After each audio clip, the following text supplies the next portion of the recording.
Breakfast is the worst meal of the day. Now this might come as a shock to most people, because there is this big misconception that breakfast is the most important meal of the day. It is not the most important meal, but far from it. If you want to live longer while looking younger, have less body fat and reduce the risk of cancer along with many other diseases, breakfast is the worst meal of the day. Now I will explain what I mean by that, but first... Hey man, are you gonna subscribe to Prime? I'm rolling. I'm a big fan of implementing easy steps to get huge results, and that's exactly what you will get using this approach. It is called intermittent fasting. Research on intermittent fasting started as early as before the Second World War, where they tested it on rats, but it has never really been popularized until very recently.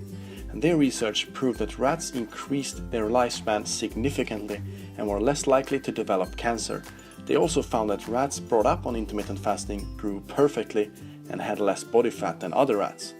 But why has these impressive discoveries never been endorsed to society earlier? One reason is simply because the media and big corporations doesn't want you to know this.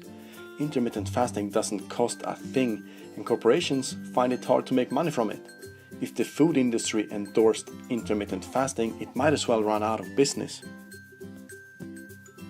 Researchers began studying the effects of people during the Islamic holy month of Ramadan, where Muslims avoid eating from sunrise till sunset, and once the sun sets they pretty much binge eat. Initially, scientists believed that this shift from eating throughout the day to restricting the window of eating to only a few hours would cause catastrophic health problems. Their prediction was that people would get fat and ill from literally gorging without portion control. However, the results proved the exact opposite. They were losing fat, keeping muscle, reducing the risk of high blood pressure, heart disease and diabetes without any special foods. Tell me another approach that brings this kind of drastic results and is so easy to implement. All you have to do is not eat breakfast. You should know that intermittent fasting is not a diet. You are not gonna restrict your calories. It's not unusual to be lonely. It's not unusual. You will only need to restrict the time you eat throughout the day, typically to 8 hours. It's really that simple. If you eat your last meal around 8 p.m. and skip breakfast the next morning to have your first meal around noon, you have successfully fasted for 16 hours, leaving you with an 8-hour eating window. Within this 8-hour eating window, you should aim for 2 to 3 meals. But what about 6 small meals a day? You gotta keep metabolism high and avoid starvation mode. 6 small meals a day.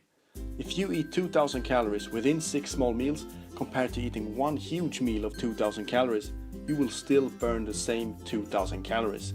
If you keep eating 6 small meals a day, your chances of burning fat reduces because the body will get its energy from glycogen storage and blood sugar, keeping fat reserves intact and unused. Glycogen and blood sugar will become depleted first after 6 to 8 hours without eating, and once you wake up and have breakfast, you will restore that depletion. By eating every 2 to 3 hours, you will never allow fat storage to be used as energy, and I've talked more about this subject in another video that you can watch here. Starvation mode do exist, but it doesn't come into play until 72 to 96 hours after completing the last meal. That's 3 to 4 days, not 3 to 4 hours. The reason for this all stems back to our ancestors. They had to hunt and gather food in order to survive, and it would often take them several days for them to do that. As humans, we are meant to alternate between fasting and feasting, between going for long periods without food and then eat huge amounts of food in a short time. It's only very recently in our long history that humans have access to food all hours around the clock, and it's also one of the reasons so many people are sick and obese.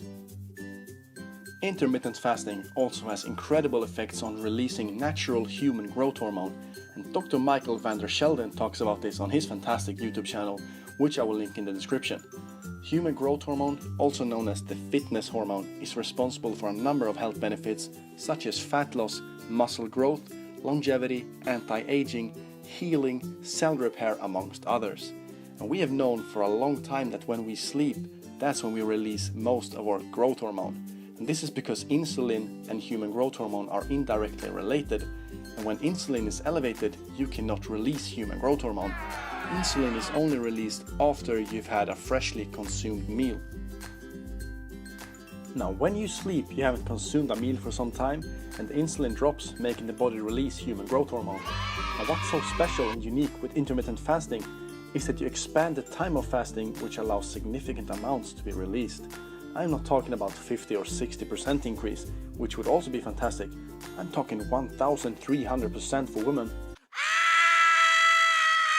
and up to 2,000% for men of pure natural release of human growth hormone. These numbers are unheard of. It's absolutely ridiculous. You might not agree with this or think I make these numbers up. However, there is scientific research to back it up. Yes, science! Another huge benefit that comes with intermittent fasting is the effects it has on the brain. As I discussed earlier, when you're in that fasted state with no glycogen, the body turns to fat for energy, and as this happens, ketone bodies are released into the bloodstream, which your brain prefers over other sources of energy. The release of ketones will increase your focus, concentration, ability to remember, while simultaneously reducing the risk of Alzheimer's and Parkinson's disease. It also increases the BDNF, the brain-derived neurotrophic factor, by 400%, which helps activate stem cells in the brain to make new brain cells, neurons and nerves. Now, do you still feel like eating breakfast at this point? I hope I managed to convince you somewhat to at least check out the possibility to skip it. Try it for a few weeks and evaluate how you feel.